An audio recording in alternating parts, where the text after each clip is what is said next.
দর্শক, আমি এখন কোথায় আছি আপনারা আমার ভিউ দেখে হয়তো বুঝতে পারবেন কিনা জানি না, তবে সম্পূর্ণ ভিডিওটি দেখলে পরে বুঝতে পারবেন আমি এখন কোথায় আছি।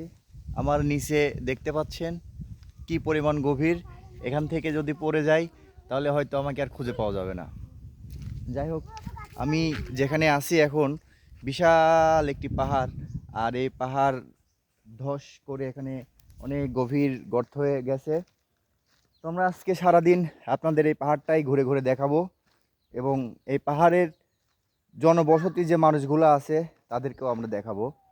এই পাহাড়ে কিভাবে মানুষ চলাফেরা করে এবং কিভাবে মানুষ এখানে জীবনযাপন করে সব কিছুই দেখাবো আপনাদের। চলুন আমরা সামনের দিকে যাব, পাহাড় সম্পূর্ণ পাহাড়টা আমরা ঘুরে ঘুরে দেখব এবং আপনাদেরকে দেখাবো। এই জায়গাটার কি নাম সব বিস্তারিত টোটাল আপনাদেরকে জানাবো। জীবন, তুমি নষ্ট